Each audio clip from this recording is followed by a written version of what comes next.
Welcome to our channel. Today we how to automate marketing campaigns with ActiveCampaign. Easy tutorial step by step clearly. To get started with automating marketing campaigns using ActiveCampaign, first, log into your ActiveCampaign account. Once you're logged in, navigate to the Automations tab located on the left sidebar. Click on the Create an Automation button to begin a new project. You will be prompted to choose a template or start from scratch. If you're new to ActiveCampaign, selecting a template can be helpful for understanding the structure. After choosing a template, click Use this template to open the automation editor. In the editor, you'll see a basic workflow layout with triggers and actions. To set your trigger, click on the Add Trigger button. Click on the plus icon to add an action after your trigger. Choose from options like Send an email, Update contact, or Wait.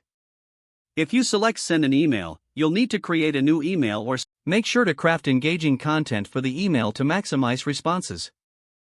Continue adding actions based on your desired workflow, creating a sequence that engages your audience. Use the Conditions feature to personalize the experience for different segments of your audience.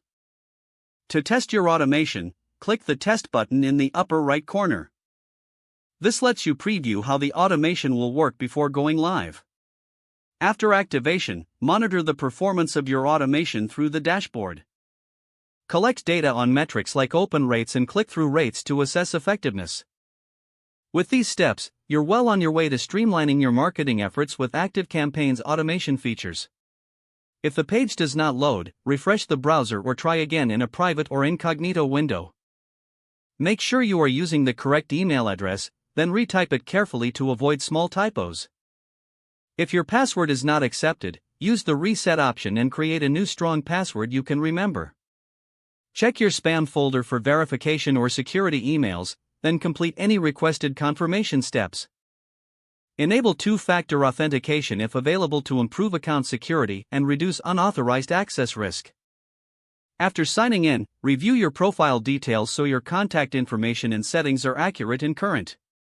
If you see an error message, note it down and try again after restarting your device and internet connection. Log out when you finish, especially on shared devices, to keep your account and payment information secure. If the page does not load, refresh the browser or try again in a private or incognito window. Make sure you are using the correct email address, then retype it carefully to avoid small typos. Don't forget to like this video and subscribe to our channel for more step-by-step tech guides.